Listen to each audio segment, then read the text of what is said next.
வணக்கம். இன்றைக்கி நம்ம ஷெர்லாக் ஹோம்ஸோட சீரியஸில் நம்ம என்ன கதை பார்க்க போகிறோம்னா 1891 வெளியான இந்த 5 ஆரஞ்ச் பிப்ஸ் அப்படிங்கிற ஒரு ஷார்ட் ஸ்டோரிஸ் தான். அது என்னமோ தெரில, ஷெர்லாக் ஹோம்ஸோட எழுத்தாளருக்கு வந்து இந்தியா மேலேயும் பாண்டிச்சேரி மேலேயும் அப்படி ஒரு அலாதி பிரியம். அது நிறையா கதையில் அதை மென்ஷன் பண்ணியிருப்பார். இந்த கதையிலையும் பாண்டிச்சேரி வந்து ஒரு இடத்துல மென்ஷன் ஆகும். ஸோ வாங்க கதை கேட்கலாம்.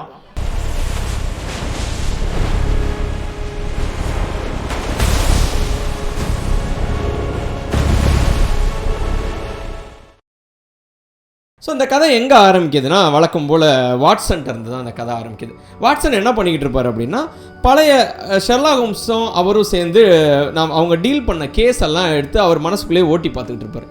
எந்த கதையை பற்றி நம்ம பேசலாம் அப்படிங்கிற மாதிரி தான் அவர் இந்த ஸ்டோரியை ஸ்டார்ட் பண்ணுவார்.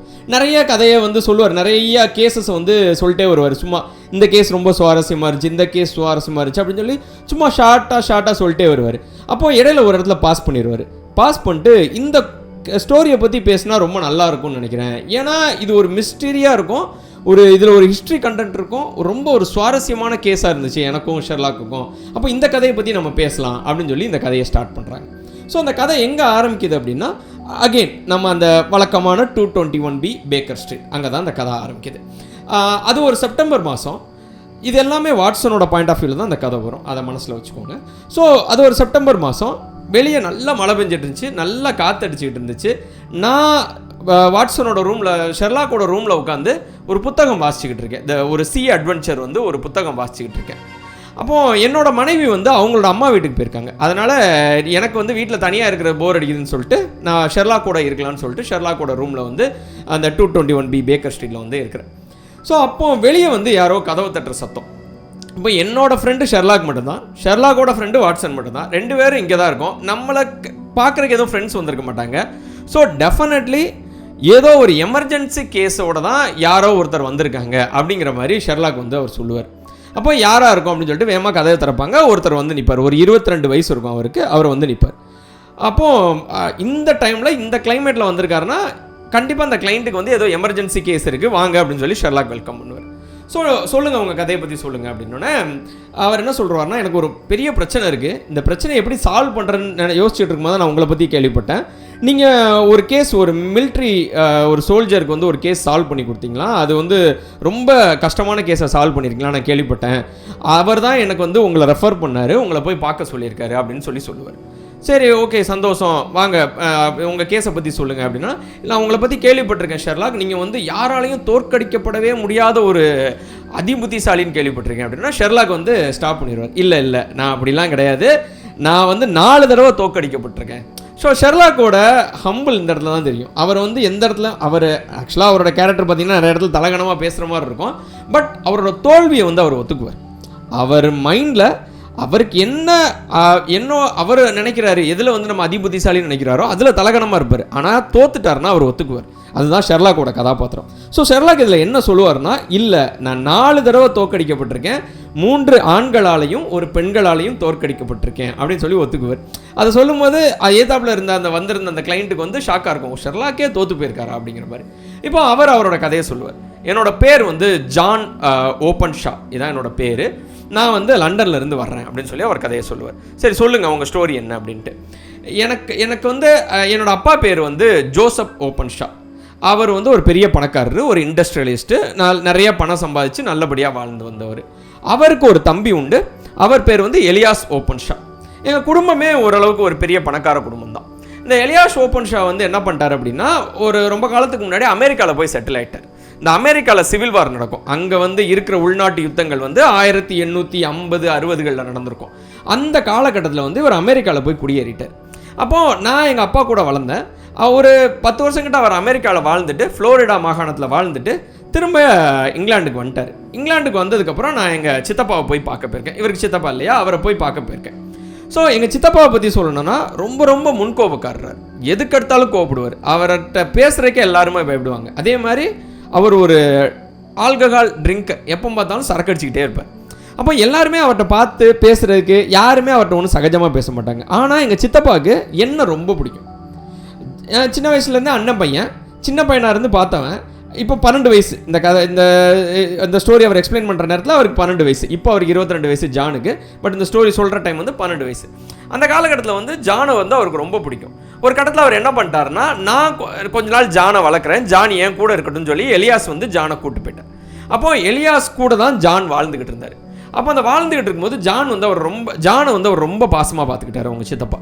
இந்த காலகட்டங்களில் அந்த ரூம் அது ஒரு பெரிய பேலஸ் தான், பெரிய எஸ்டேட். அந்த எஸ்டேட்டோட அந்த சாவியே யார்கிட்ட இருக்கும்னா ஜான்கிட்ட தான் இருக்கும். அந்த அளவுக்கு ஜானுக்கு தான் அங்கே முழு உரிமையும். ஜானை வந்து அவருக்கு ரொம்ப பிடிக்கும். அந்த அளவுக்கு அவர் மதிப்பார். அங்கே இருக்க எல்லாரும் ஜான் தான் சின்ன முதலாளின்னு வச்சுக்கோங்களேன், அந்த மாதிரி. ஆனால் ஜான் எங்கே வேணாலும் போகலாம், என்ன வேணாலும் செய்யலாம். ஒரே ஒரு ரூமுக்கு மட்டும் அலௌடு கிடையாது. அந்த ரூமில் என்ன இருக்குன்னு பார்க்கணுன்னு ஜானுக்கு ரொம்ப ஆர்வம் இருக்கும். அது மனிதனோட இயல்பு. நீங்கள் ஒரு இடத்துக்கு போகாத ரெஸ்ட்ரிக்ட் பண்ணிங்கன்னா தான் நம்மளுக்கு போகணும்னு தோணும் இல்லையா? அதே மாதிரி ஜானு என்ன பண்ணுவார்னா, அடிக்கடி போய் அந்த ரூமில் என்ன இருக்குன்னு பார்க்கணும்னு எட்டி பார்ப்பார். அங்கே ஒரு ட்ரங்க் பெட்டி மட்டும்தான் இருக்கும், வேறு எதுவுமே அவர் கண்ணுக்கு தெரியாது. சரின்ட்டு இவர் அதை வேறு எதுவுமே செய்ய மாட்டார். இப்படியே ஒரு நாள் நாட்கள் போய்கிட்டு இருக்கும்போது ஒரு நாள் எங்கள் வீட்டுக்கு வந்து ஒரு லெட்டர் வந்துச்சு. இந்த லெட்டர் எங்கேருந்து வந்துச்சுன்னா பாண்டிச்சேரியிலேருந்து வந்துச்சு. இந்தியாவில் பாண்டிச்சேரிங்கிற ஊர்லேருந்து எங்களுக்கு ஒரு லெட்டர் வந்துச்சு. அந்த லெட்டரை எடுத்து பிரித்து பார்த்தேன். அந்த லெட்டரில் என்ன இருந்துச்சு அப்படின்னா, KKK அப்படிங்கிற 3 எழுத்து மட்டும் இருந்துச்சு. அப்புறம் அந்த லெட்டரை ஃபுல்லாக திறக்கும் போது தான் தெரிஞ்சு உள்ளே வந்து 5 ஆரஞ்சு விதை இருந்துச்சு. ஆரஞ்சு பிப்ஸ் அப்படிங்கிற ஆரஞ்சு விதை வந்து இருந்துச்சு. இதை பார்த்த உடனே எங்கள் சித்தப்பாவுக்கு வந்து பயங்கர பதட்டமாயிருச்சு. அவர் முகமே வெளிரி போச்சு. அவருக்கு ஒரு மாதிரி பயம், இனம் புரியாத கவலை. அந்த லெட்டரை பார்த்தோன்னே லெட்டரை தூக்கி போட்டு வேகமாக ஓடி போய் அந்த ஒரு ரூம் அடைச்சி வச்சிருப்பார் இல்லையா, அந்த ரூமை திறந்து உள்ளே போய் உட்காந்துக்கிட்டார். நான் சித்தப்பான்னு கூப்பிட்றேன், அவர் ரெஸ்பான்ஸே பண்ணலை. உள்ளே இருந்து அவர் என்ன கத்துறாருன்னா, எனக்கு ஒன்று மட்டும் கேட்குது, எல்லாத்தையும் எரிச்சிடணும்னு கத்துறாரு. அவங்க என்ன பிடிக்க போகிறாங்க, நான் எல்லாத்தையும் எரிச்சிடணும்னு கத்துறாரு. இமிடியேட்டாக லாயரை கூப்பிடுன்னு சொல்கிறாரு. எனக்கு என்ன சொல்கிறாருன்னு எனக்கு ஒன்றுமே புரியல. நான் கதவை திறந்துட்டு உள்ளே போகும்போது பார்த்தா அங்கே அந்த ட்ரங்க் பெட்டி வந்து ஓப்பன் ஆகிருந்துச்சு. அந்த ட்ரங்க் பெட்டிக்குள்ள இருக்க சில டாக்குமெண்ட்ஸ்லாம் அங்கே தீயில எரிஞ்சுக்கிட்டு இருந்துச்சு. இதில் இன்னொரு விஷயம் நான் கவனித்தேன். அந்த ட்ரங்க் பெட்டியிலையும் KKK அப்படிங்கிற எழுத்து இருந்துச்சு. ஸோ இந்த ட்ரங்க் பெட்டிக்கும் இன்றைக்கி எங்களுக்கு வந்திருக்க லெட்டருக்கும் ஏதோ ஒரு சம்மந்தம் இருக்குது. ஏதோ ஒரு மிஸ்ட்ரியான விஷயம் இருக்குது. இதுக்கு பின்னாடி ஒரு வரலாறு இருக்குது. அதுக்காண்டி தான் சித்தப்பா பயப்படுறாரு. இதை யாரோ மிரட்டுறாங்க சித்தப்பாவை இந்த விஷயத்தை வச்சு அப்படிங்கிற மாதிரி நான் புரிஞ்சுக்கிட்டேன். அந்த வயசில் என்னால் அதுதான் புரிஞ்சுக்க முடிஞ்சிச்சு. இமிடியேட்டாக என்ன பண்ணிட்டார் எங்கள் சித்தப்பா, என்ன பண்ணார்னா உடனே லாயரை கூப்பிட சொன்னார். லாயரை கூப்பிட்டு, என் சித்தப்பாவுக்கும் நிறையா சொத்துக்கள் இருக்கு இல்லையா, அந்த சொத்துக்கள் எல்லாம் அவரோட அண்ணன் பேருக்கு எழுதி வச்சிட்டாரு. அதாவது ஜானோட அப்பா பேருக்கு, ஜோசப் பேருக்கு. ஆட்டோமேட்டிக்கலாக ஜோசப் இறந்து போனார்னா அது ஜானுக்கு தான் வரும். ஸோ என்னோட சொத்தை ஃபுல்லாக அண்ணன் பையனுக்கும் எழுதி வச்சிட்டாரு. அப்போ எங்கள் சித்தப்பா என்கிட்ட என்ன வார்த்தை சொன்னார்னா, இதை வச்சு சந்தோஷமாக உன்னால் வாழ முடியும்னா இந்த சொத்துக்கள் எல்லாம் நீயே வச்சுக்க. ஒருவேளை உன்னால் சந்தோஷமாக வாழ முடியலன்னு தோணுச்சுன்னா உனக்கு மோசமான எதிரி ஒருத்தர் இருப்பான்ல, அவன்கிட்ட இந்த சொத்தெல்லாம் கொடுத்துரு அப்படின்னாரு. அவர் சொன்ன வார்த்தைகளுக்கான அர்த்தம் எனக்கு அந்த வயசில் புரியவே இல்லை. ஆனால் அதுக்கடுத்து நடந்த நிகழ்வுகள்லாம் பார்க்கும்போது அவர் என்ன சொல்லியிருப்பாருங்கிறது என்னால் இப்போ ஓரளவுக்கு யூகிக்க முடியுது அப்படின்னு சொல்லி தொடர்ந்து ஜான் வந்து அவனோட கதையை சொல்லிக்கிட்டு இருக்கான். இந்த லெட்டர் வந்ததுக்கப்புறம், அந்த ஆரஞ்சு விதைகள் வந்ததுக்கப்புறம், எங்கள் சித்தப்பா எங்களுக்கு அந்த சொத்தெல்லாம் எழுதி வச்சதுக்கப்புறம் ரொம்ப அவரோட நிலைமை வந்து இன்னும் மோசமாகிடுச்சு. ரொம்ப பதட்டப்படுறாரு, எல்லாத்துக்கும் கோவப்படுவார், நிறையா குடிப்பார், திடீர்னு வீட்டை விட்டு ஓடி போவார், சத்தம் போட்டுட்டு ஓடுவார். எனக்கு பயமாக இருக்குன்னு ஓடுவார். நான் அவனை சும்மா விட மாட்டேன்னு ஓடுவார். ஓடிட்டு திரும்ப பயந்துக்கிட்டே ஓடி வருவார். அவர் எங்கே போகிறாரு, எதுக்கு பயப்படுறாரு, கிட்டத்தட்ட அவர் ஒரு மனநிலை பாதிக்கப்பட்ட ஒரு மனிதர் மாதிரி ஆகிட்டார். அப்படி தான் ஒரு நாள் வந்து திடீர்னு ஓடினார். நான் அவனை சும்மா விட மாட்டேன்ட்டு. நாங்கள் என்ன நினச்சோன்னா, எப்போவும் ஓடுவார், ஒரு 5 நிமிஷத்தில் திரும்ப வந்துடுவாருன்ட்டு. பார்த்தா அன்றைக்கி திரும்ப வரவே இல்லை. நாங்கள் அங்கே தேடி போகிறோம். அங்கே ஒரு சின்ன கிடங்கு மாதிரி இருந்துச்சு. அது ஒரு 2 அடி கூட ஆழம் இருக்காது. அதில் தண்ணி தேங்கி இருந்துச்சு. அந்த தண்ணியில் அவர் விழுந்து செத்து போனார். என்ன பிரச்சனைனா, அவரோட முகம் வந்து அந்த தண்ணியில், அதாவது அந்த 2 அடி ஆழம் தான், பட் அவரோட தலை வந்து அந்த தண்ணிக்குள்ளே முங்கி இருந்துச்சு. அப்படி செத்து போனார். அப்போ அதோட போஸ்ட்மார்ட்டம் ரிப்போர்ட் எடுத்தாங்க. அதை வந்து போலீஸ் என்கொயரி பண்ணாங்க. அது ஆப்வியஸ்லி அது ஒரு சூசைட் கேஸ் தான் சொன்னாங்க. ஏன்னா அதற்கான வாய்ப்புகள் தான் அதிகம். என் சித்தப்பா அன்னைக்கு இருந்த மனநிலை வந்து ஒரு தற்கொலை பண்ணிக்கிற மனநிலையில் தான் என் சித்தப்பா இருந்தார். அப்போ அதுக்கான வாய்ப்புகள் தான் அதிகம்னு சொல்லிட்டு நாங்களும் அதை வந்து பெருசாக எடுத்துக்கல. அப்போது ஆட்டோமேட்டிக்காக அந்த சொத்துக்கள் வந்து என்னாச்சு அப்படின்னா கைமாறிச்சு. எங்கள் அப்பாவுக்கு அடுத்து கைமாறிச்சு. எங்கள் அப்பா அந்த சொத்துக்களெல்லாம் பார்த்துக்கிட்டாரு. நாங்கள் வந்து ஓரளவு நல்ல வாழ்க்கையை தான் வாழ்ந்தோம். இதை எல்லாத்தையும் மறந்துட்டோம். இது நடந்து என் சித்தப்பா இறந்து போன்னு ஒரு 2 வருஷம் கழிச்சு எங்களுக்கு திரும்ப ஒரு கடிதம் வந்துச்சு, திரும்ப ஒரு லெட்டர். இந்த இடம் அந்த லெட்டர் எங்கேருந்து வந்துச்சுன்னா டண்டி அப்படிங்கிற ஒரு இடம், ஸ்காட்லாண்டில் இருக்கிற ஒரு இடம். இந்த இடத்துல இருந்து எங்களுக்கு என்ன கடிதம் வந்துச்சு அப்படின்னா, அதே KKK அப்படிங்கிற அந்த எழுத்துக்களோட 5 ஆரஞ்சு விதைகள் இருந்துச்சு. அதுக்கப்புறம் அதில் ஒரு எக்ஸ்ட்ரா ஒரு வரி எழுதிருந்துச்சு, அந்த டாக்குமெண்ட்ஸ் எல்லாம் கார்டனில் இருக்க அந்த சன் டயல் கிளாக் அதுக்கிட்ட கொண்டு போய் வச்சிரு அப்படின்னு சொல்லி. அதாவது இதுக்கு முன்னாடி வார்னிங் இன்ஸ்ட்ரக்ஷன்லாம் கொடுக்கல என் சித்தப்பாவுக்கு வந்த கடிதத்துக்கு. வெறும் ஒரு லெட்டர் மட்டும் தான் வந்துச்சு, அதில் வேறு எந்த மெசேஜும் இல்லை. ஆனால் இப்போ ஒரு மெசேஜ் வந்திருக்கு, அந்த டாக்குமெண்ட்ஸ் எல்லாம் எடுத்து வெளியே இருக்க தோட்டத்தில் வச்சிரு, அங்கே ஒரு கிளாக் இருக்கும், சன்டைல் கிளாக் இருக்கும், அந்த கிளாக் பக்கத்தில் வச்சிரு அப்படிங்கிற மாதிரி எங்களுக்கு ஒரு லெட்டர் வந்துருச்சு.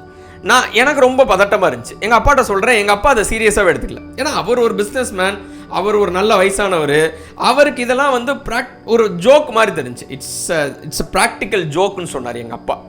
நான் எவ்வளவோ சொன்னேன் இதோட சீரியஸ்னஸ், இல்லைப்பா எனக்கு ஏதோ தப்பாக இருக்குப்பா அப்படின்ட்டு. எங்கள் அப்பா அதை கண்டுக்கவே இல்லை. இது நடந்து ஒரு 2-3 நாள் கழிச்சு எங்கள் அப்பா வந்து அவர் ஃப்ரெண்டு கூட வெளியே போனார், ஒரு சின்ன ட்ரிப்பு போனார். எனக்கு கொஞ்சம் உள்ளுக்குள்ளே சந்தோஷம், ஏன்னா வீட்டில் இருந்தால் தான் டேஞ்சர், இவர் எங்கேயோ ஒரு அவுட் ஆஃப் ஸ்டேஷன் போகிறாரு, அப்பாவுக்கு எந்த டேஞ்சரும் இல்லைன்ட்டு. ஆனால் எனக்கு அவர் போய் ஒரு அடுத்த நாள் எனக்கு வந்து ஒரு டெலகிராஃப் வந்துச்சு, எங்கள் அப்பா அங்கே ஒரு குழியில் விழுந்து செத்து போனார் அப்படின்ட்டு. எல்லாருமே சொல்கிறாங்க அது ஒரு ஆக்சிடென்ட், நடந்து போகும்போது தெரியாமல் தவறி விழுந்துட்டார், ஒரு கல் தட்டி தவறி விழுந்துட்டார் அந்த குழிக்குள்ள, சாக் பிட்டுன்னு சொல்கிற அந்த சுண்ணாம்பு குழி, அதில் விழுந்து இறந்து போனார் அப்படின்னு சொன்னாங்க. அது அகெயின் அந்த கேஸை விசாரித்தவங்களோ அந்த போஸ்ட்மார்ட்டம் ரிப்போர்ட்டோ எல்லாமே என்ன சொல்லுதுன்னா ஆக்சிடென்ட். ஆனால் என்னால் ஏற்றுக்கவே முடியல, எங்கள் அப்பா செத்ததாக இருக்கட்டும், என் சித்தப்பா செத்ததாக இருக்கட்டும், எதுவுமே ஆக்சிடென்ட் கிடையாது அப்படிங்கிறது மட்டும் என் மனசு திரும்ப திரும்ப திரும்ப சொல்லுது. சரி, இப்போ இதெல்லாம் இப்போ ஏன் சீரியஸாக எடுக்கிற, உங்கள் அப்பா செத்து ஒரு 2-3 வருஷம் ஆச்சு, இப்போ ஏன் சீரியஸாக எடுக்கிற அப்படிங்கிற மாதிரி ஷெர்லாக் கேட்குறாரு.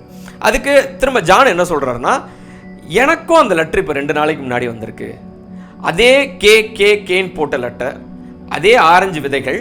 இப்போ என்ன இன்ஸ்ட்ரக்ஷன் வந்திருக்கு அப்படின்னா, அந்த ப்ளூ கலர் பேப்பரை கார்டனில் கொண்டு போய் வச்சிரு அப்படின்ட்டு. இந்த லெட்டர் எங்கேருந்து வந்திருக்குன்னா லண்டனில் இருந்து வந்திருக்கு அப்படின்ட்டு. உடனே ப்ளூ கலர் பேப்பர்னு எதை மென்ஷன் பண்ணுறாங்க அப்படின்னா, ஷெர்லாக் கேட்குறாரு, ஜான் சொல்கிறாரு, அதாவது சித்தப்பா வந்து அந்த டாக்குமெண்ட் எல்லாம் எரிச்சார்ல, அதில் எரிச்சதில் அவரோட டைரியில் சில பேப்பர்கள் மட்டும் மிச்சமாக இருந்துச்சு, அது ப்ளூ கலர் டைரி, அந்த பேப்பர் மட்டும் மிச்சமாக இருந்துச்சு, அந்த பேப்பரை தான் அவங்கள வைக்க சொல்லியிருக்காங்க அப்படின்ட்டு. ஸோ ஷெர்லாக் என்ன கேட்குறாருன்னா, நீ இதுக்கு எதாவது ரியாக்ட் பண்ணி, அந்த லெட்டர் வந்து 2 நாள் ஆச்சு, இதுக்கு எதாவது ரியாக்ட் பண்ணி அப்படின்ட்டு. இல்லை எனக்கு பயமாக இருக்குது, என்ன பண்ணுறதுன்னு தெரில, நான் கொண்டு போய் வைக்கவா வைக்க வேண்டாமா எனக்கு எதுவுமே தெரில, எனக்கு பயமாக இருக்குது அப்படின்னு சொல்லி. இந்த இடத்துல வந்து ஷர் ஆர்தர் கோனான் டோய்லி வந்து நம்ம ஒரு சஸ்பென்ஸ் த்ரில்லர் ரைட்டர் அல்லது ஒரு டிடெக்டிவ் நாவல் எழுதுகிறவராக தான் பார்த்துருப்போம். ஆனால் அவர் வந்து ஒரு இலக்கியவாதி, அவர்கிட்ட அவ்வளோ ஒரு ஓமைகள்லாம் அழகாக இருக்கும் அப்படிங்கிறதுக்கு இந்த இடம் ஒரு எக்ஸாம்பிள். அவர் என்ன சொல்லியிருப்பாருன்னா, பயந்து போய் இருக்கிறேன், என்னால் ரியாக்ட் பண்ண முடியல அப்படிங்கிறத ஜான் என்ன வார்த்தை சொல்லி எக்ஸ்பிளைன் பண்ணுவார்னா, ஒரு பாம்பு முன்னாடி இருக்கிற ஒரு முயல் மாதிரி. பாம்பு முன்னாடி வந்து முயல் வந்து என்ன ஆகுமா, அப்படியே ஃப்ரோஸ் ஆகி நிற்குமா, அது சடன் ஷாக்கு. நம்ம முன்னாடி திடீர்னு ஒரு மான்ஸ்டர் வந்து என்ன நம்ம ஒரு செகண்ட் ஷாக் ஆகி நிற்போம்ல, அதே மாதிரி அந்த முயல் மாதிரி நான் உறைஞ்சு போய் நிற்கிறேன், எனக்கு என்ன செய்கிறதுனே தெரில. ஷெர்லாக்கு வந்து ரொம்ப கோவம் வந்துடுது. இல்லை, நீ ரொம்ப பெரிய முட்டாள்தனம் பண்ண, நீ இமிடியேட்டாக ரியாக்ட் பண்ணியிருக்கணும், உனக்கு உன் உயிர் தான் முக்கியம்னா அந்த டாக்குமெண்ட் நம்மளுக்கு எதுக்கு, நீ கொண்டு போய் வைக்க வேண்டியதானே, உன் உயிரை காப்பாற்றணும் அப்படின்ட்டு. இப்போ இன்னொன்று என்ன கேட்பார் அப்படின்னா ஷெர்லாக்கு, சரி எனக்கு இன்னொரு விஷயம் சொல்லு, உன் சித்தப்பாவுக்கு ஒரு லெட்டர் வந்துச்சு, உன் சித்தப்பா இறந்து போனார், உங்கள் அப்பாவுக்கு ஒரு லெட்டர் வந்துச்சு, உங்கள் அப்பா இறந்து போனார், இந்த இடைப்பட்ட கால அளவு என்ன அப்படின்னு கேட்குறாரு. அப்போ இவன் என்ன சொல்கிறான்னா, ஜான் என்ன சொல்கிறான்னா, சித்தப்பாவுக்கு லெட்டர் வந்து 7 வாரம் கழித்து என் சித்தப்பா இறந்து போனார், எங்கள் அப்பாவுக்கு லெட்ரு வந்து 4 நாள் கழித்து என் அப்பா இறந்து போனார், எனக்கே இப்போ லெட்ரு வந்து 2 நாள் ஆயிருக்கு அப்படிங்கிற மாதிரி. இல்லை, இது வந்து இட்ஸ் லுக் மோர் டேஞ்சரஸ், நீ இமிடியேட்டாக வீட்டுக்கு போய் அந்த டாக்குமெண்ட்டெல்லாம் எடுத்து அந்த கார்டனில் வச்சிரு, இதுதான் உன்னோட வேலை, நீ இமிடியேட்டாக கிளம்பு அப்படிங்கிறான். நைட்டு 9 மணி தான் ஆகுது, இப்போ வந்து கூட்டங்கள்லாம் இருக்கும், மக்கள் நடமாட்டம் இருக்கும், நீ இப்போவே கிளம்பிடு, லேட் பண்ணாத, உனக்கு மரணம் வந்து நெருங்கி உன் பக்கத்திலே நிற்கிது, நீ அதுக்கு முன்னாடி நீ தப்பிச்சிரு அப்படிங்கிறான். சரின்ட்டு அவர் கிளம்பி போகிறார். வாட்சன் வந்து, என்ன ஷெர்லாக் நீ இவ்வளோ டென்ஷனாக பேச மாட்டியே, ஏன் இவ்வளோ கோவப்படுற அப்படின்னா, இல்லை இது நம்ம நார்மலாக சால்வ் பண்ணுற கேஸ் மாதிரி இல்லை வாட்சன், இது வந்து ரொம்ப ரொம்ப டேஞ்சரஸ், இது இமிடியேட்டாக மர்டர் நடக்கிறதுக்கான வாய்ப்புகள் அதிகம் அப்படிங்கிறான். எப்படி சொல்கிற, எதை வச்சு சொல்கிற அப்படின்னா, இந்த லெட்ரு வந்த காலகட்டங்களை பாரு. முதல் லெட்ரு வந்து பாண்டிச்சேரியிலேருந்து வந்திருக்கு. பாண்டிச்சேரியிலேருந்து அடுத்து கொலை நடக்கிறதுக்கு வந்து 7 வாரம் ஆயிருக்கு. ஏன்னா நீ லாஜிக்கலி யோசிச்சனா பாண்டிச்சேரியிலேருந்து ட்ராவல் பண்ணுறதுக்கு, இங்கிலாந்துக்கு ட்ராவல் பண்ணுறதுக்கு அப்போ கப்பலில் வர்றதுக்கு 7 வாரம் ஆகும். அதுதான் கால அளவு. அடுத்தது ஸ்காட்லாந்துலேருந்து வந்திருக்கு. ஸ்காட்லாந்துலேருந்து இங்கிலாந்து வர்றதுக்கு 4 நாளில் அவங்க அப்பா. இப்போது லண்டனில் தான் வந்திருக்கு. லண்டன்லேருந்து இவங்க வீட்டுக்கு வர்றதுக்கு 2 நாள் தான். அப்போ கண்டிப்பாக இந்த 2-3 நாளில் அடுத்த கொலை நடந்துடும். அப்போ அவன் வந்து அவனோட மரணம் வந்து அவனுக்கு ரொம்ப நெருக்கத்தில் இருக்குது, அவன் உடனே தப்பிக்கணும் அப்படின்ட்டு. சரி, இந்த கேஸை பற்றி நீ வேறு என்ன நினைக்கிற, இதுக்கு பின்னாடி என்ன வரலாறு இருக்கலாம் அப்படின்ட்டு ஷெர்லாக் யோசிக்கிறாரு. ஷெர்லாக் யோசிச்சுட்டு அவர் அனலைஸ் பண்ணி என்னென்னு நான் சொல்கிறேன் அப்படிங்கிற மாதிரி சொல்கிறாரு. அடுத்த நாள் காலையில் தான் ஷெர்லாக் வாட்சன் டிஸ்கஸ் பண்ணுவாங்க. அடுத்த நாள் காலையில் நியூஸ் பேப்பர் எடுத்து பார்ப்பாங்க. ஒரு வாட்டர் ப்ளூ அப்படிங்கிற ஒரு அந்த நதிக்கரையோரம் ஒரு இளைஞன் வந்து தண்ணியில் வந்து இறந்து போனான். அவனோட பேர் வந்து ஜான் ஓப்பன்ஷா அப்படின்னு மென்ஷன் பண்ணியிருக்கோம். இதை பார்த்தோன்னே ஷெர்லாக் வந்து ரொம்ப ஷாக் ஆயிரும். ஏன்னா அந்த மரணம் வந்து தெளிவாக தெரியுது. ஏன்னா இவன் வீட்டுக்கு போகிற இடத்துக்கும் வாட்டர் ப்ளூக்கும் சம்மந்தமே கிடையாது. அப்போ எங்கேயோ ஒரு இடத்துல டிஸ்ட்ராக்ட் பண்ணி இவனை வாட்டர் ப்ளூ கிட்ட வர வச்சு அதையும் ஒரு ஆக்சிடென்ட் மாதிரி கொலை பண்ணிட்டாங்க. ஸோ ஷெர்லாக் வந்து ரொம்ப ஹர்ட்டிங்காக இருக்கும். அதாவது நான் அந்த கேஸை சால்வ் பண்ணல. 2வது, என்னை காப்பாற்றுன்ட்டு என்கிட்ட வந்து ஒருத்தன் நின்னா அவனை என்னால் காப்பாற்ற முடியல. நான் இப்போ தோல்வி அடைஞ்சிட்டேன் வாட்சன். நான் ஒரு மனிதனா, ஒரு காப்பாற்றக்கூடிய இடத்துல இருந்தவனா நான் தோல்வி அடைஞ்சிட்டேன் அப்படின்னு சொல்லி ஷெர்லாக் சொல்லுவார். ஸோ ரொம்ப ஒரு உணர்ச்சி பூர்வமாகவே ஷெர்லாக் அந்த இடத்துல பேசுவார். அப்போது ஷெர்லாக் வந்து நான் அவனை சும்மா விட மாட்டேன், இந்த ஜானுக்காக நான் அவங்கள பழி வாங்க போகிறேன் அப்படிமா. ஷெர்லாக் வந்து இப்படி உணர்ச்சி வசப்பட்டு வாட்சன் பார்த்தது வந்து சில நேரங்களில் மட்டும்தான் இருக்கும். இப்போது வாட்சன் வந்து அப்படி ஆச்சரியமாக பார்த்துருப்பான். சரி ஷெர்லாக், இவங்களை எப்படி கண்டுபிடிப்ப? என்னால் கண்டுபிடிக்க முடியும், இவங்க யாருன்னு நான் இப்போ சொல்கிறேன் அப்படின்னு சொல்லி ஷெர்லாக் சொல்லுவார். என்னன்னா இந்த எலியாஸ் ஓப்பன்ஷா இருக்கார்ல, இந்த இடத்துல தான் அவரோட கன்க்ளூஷன் இருக்கும், ஷெர்லாக்கோட கன்க்ளூஷன். இந்த எலியாஸ் ஓப்பன்ஷா வந்து எங்கே இருந்தார்னா அமெரிக்காவோட ஃப்ளோரிடாவில் இருந்தார். ஃப்ளோரிடாவில் சிவில் வார் நடந்த நேரம், அதாவது அமெரிக்காவோட வடக்கு மாகாணங்களும் தெற்கு மாகாணங்களும் சண்டை போட்டுக்கிட்டு இருந்துச்சு, ஒரு உள்நாட்டு யுத்தம் நடந்துச்சு. அந்த உள்நாட்டு யுத்தத்தில் இவரும் கலந்துக்கிட்டார் அப்படிங்கிறது தான் ஜானோட ஸ்டேட்மெண்ட். அப்போது அந்த உள்நாட்டு யுத்தம் முடிஞ்சதுக்கப்புறம் இவர் அங்கேருந்து கிளம்பி வந்துட்டார். யோசிச்சு பார்த்தா அமெரிக்காவில் அந்த உள்நாட்டு யுத்தத்துக்கு அப்புறம் தான் மக்கள் நிம்மதியாக வாழ்ந்தாங்க, அதாவது ரொம்ப செல்வ செழிப்பாக வாழ்ந்தாங்க. அப்போ அதுவும் ஃப்ளோரிடா மாதிரி மாகாணத்திலிருந்து அவ்வளோ செல்வ செழிப்பாக வாழ்ந்துட்டு ஏன் அவன் அங்கேருந்து தப்பிச்சு வரணும் இல்லை, அங்கேருந்து ஏன் வரணும்? அப்போ வரணும்னா அவனுக்கு 2-3 ரீசன் தான் இருக்கணும். ஒன்று, இங்கிலாண்டில் அவனுக்கு ஒரு அட்டாச்சு ஏதோ ஒரு ரிலேஷன்ஷிப் இருக்கும், அதை விட்டு கொடுக்க முடியாது, மனைவியோ பிள்ளைகளோ. இல்லை அங்கே வேறு ஏதோ பிரச்சனை இருக்குது, அவனுக்கு மனைவியும் கிடையாது பிள்ளைகளும் கிடையாது. அப்போ 2வது காரணம், அங்கே அவனுக்கு வேறு ஏதோ பிரச்சனை இருக்குது, அந்த பிரச்சனைக்காண்டி தான் பயந்து அவன் இங்கிலாந்துக்கு வந்திருக்கான். சரி, அவனுக்கு அங்கே என்ன பிரச்சனை இருக்குன்னு நம்ம அனலைஸ் பண்ணோன்னா, இந்த ஃப்ளோரிடா மாகாணத்தில் இந்த சிவில் வார் நடக்குதுல்ல, அப்போது இந்த KKK இந்த எழுத்து இருக்கு இல்லையா, இந்த எழுத்துக்கு ஒரு சம்மந்தம் இருக்குது அப்படின்னு சொல்லி ஷெர்லாக் சொல்கிறாரு. என்ன சொல்கிறாருன்னா, அங்கே வந்து ஒரு ரகசிய கூட்டமைப்பு இருந்துச்சு. அந்த கூட்டமைப்பு பேர் என்னென்னா கூ கிளாக்ஸ் கிளான் அப்படின்னு சொல்லி. இது வந்து உண்மையிலே இருந்தது. நீங்கள் கூகுளில் போய் வேணாலும் சர்ச் பண்ணுங்கள், கூ கிளாக்ஸ் கிளான் அப்படின்னு ஒரு சீக்ரெட்டிவ் ஒரு ரகசிய படை அப்படிங்கிற மாதிரி இருந்துச்சு. இவங்களோட வேலை என்ன அப்படின்னா, இந்த உள்நாட்டு யுத்தம் நடக்கும்போது கருப்பர்களுக்கு எதிராக செயல்படுறது தான் இவங்களோட வேலை. முழுக்க ஒரு ரேசிஸ்ட், ஒரு இனவாத எதிர்ப்பு அதாவது கருப்பர்களை கண்டா வெறுக்கிறது, ஒரு இனவெறி கொண்ட ஒரு குழு தான் இந்த கூ கிளாக்ஸ் கிளான்ங்கிறது. இவங்க வேலையை என்னன்னா, கருப்பர்கள் அடிக்கிறது, கருப்பினத்தவர்களை துன்புறுத்துறது, கருப்பினத்த மக்களை கொலை பண்ணுறது, இந்த மாதிரி ஒரு கொடூரமான செயல்களை செய்கிறது தான். இப்போ இவங்க எப்படி கொலை பண்ணுவாங்கன்னா, இப்போ யாரையாவது கொலை பண்ணுறோன்னு வச்சுக்கோங்க, அவங்களுக்கு என்ன அனுப்புவாங்கன்னா வார்னிங் அனுப்புவாங்க. வார்னிங் எப்படி அனுப்புவாங்க அப்படின்னா, ஒன்று இந்த ஓக்குன்னு ஒரு மரம் இருக்கு இல்லையா, அந்த மரத்தோட இலை, இல்லைனா ஆரஞ்சு விதை, இதை வந்து அவங்க ஒரு லெட்டரில் அனுப்புவாங்க. அந்த லெட்ரு போகுதுன்னா அவங்க கொலை பண்ணப்படுறாங்கன்னு அர்த்தம்.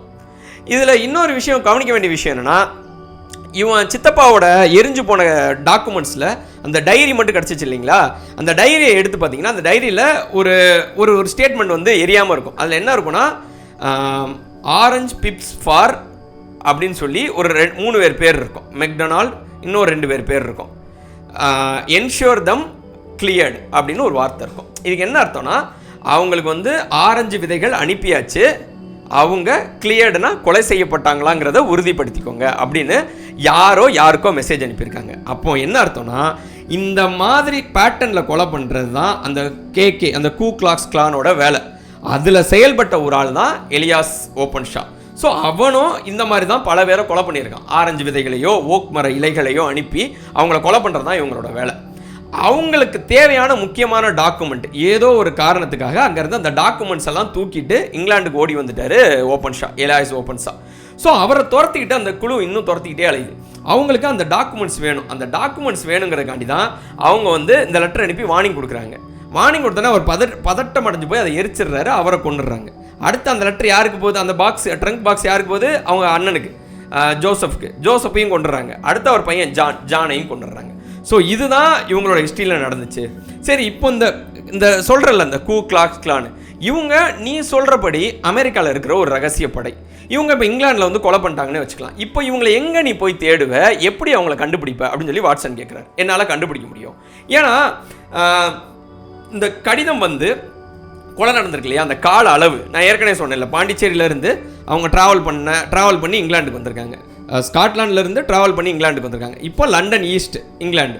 ஸோ இதில் அவங்க மென்ஷன் பண்ண நகரங்கள், அதாவது இதுக்கு முன்னாடி கடிதங்கள் வந்த எல்லா நகரமும் ஒரு ஹார்பர், துறைமுகங்கள் இருக்க நகரம். அப்போது அவங்க என்ன பண்ணுறாங்க அப்படின்னா, இங்கேருந்து இப்போ இங்கிலாந்து கிளம்புறாங்க, கொலை பண்ண போகிறாங்க, பாண்டிச்சேரியிலேருந்து கிளம்புறாங்கன்னா பாண்டிச்சேரியிலேருந்து ஃபஸ்ட்டு லெட்ரு போயிடும். லெட்ரு வந்து அந்த காலத்தில் இதில் மென்ஷன் பண்ணனால சொல்கிறேன், ஏதோ மெயில் போட் அப்படிங்கிற ஒரு வசதி இருந்துச்சு. அது வந்து ஸ்பீடாக போகும், நார்மல் பேசஞ்சர் ஷிப்போட அது ஸ்பீடாக போகுமா. அப்போது லெட்ரு வந்து ஒரு வாரத்தில் போயிடும்னு வச்சுக்கோங்க. ஆனால் நீங்கள் பேசஞ்சர் ஷிப்பில் ட்ராவல் பண்ணுறதுக்கு 7 வாரம் ஆகும். அப்போ லெட்ரு ஃபஸ்ட்டு போயிடும், இவங்க ட்ராவல் பண்ணி போகிறதுக்கு லேட் ஆகும், போய் கொலை பண்ணுறாங்க. அப்போ இப்போ வந்த லெட்ரு வந்து லண்டனில் இருக்குது, லண்டன் ஈஸ்ட்டில் வந்திருக்கு. அப்போது நான் போய் அனலைஸ் பண்ணேன்னா இந்த லெட்ரு வந்து எங்கேருந்து வந்திருக்குன்னா, லண்டனில் ரீசெண்டாக துறைமுகத்துக்கு வந்த ஒரு கப்பலில் இருந்து தான் அந்த கடிதம் வந்திருக்கும் அப்படின்னு சொல்லி ஷெர்லாக் போய் அனலைஸ் பண்ணுறான். ஷெர்லாக் வந்து என்ன பண்ணுவான்னா, கண்டுபிடிச்சிருவான் யார் அந்த ஷிப்புன்னு சொல்லிட்டு. ஷிப்பு பேர் வந்து லோன் ஸ்டார்.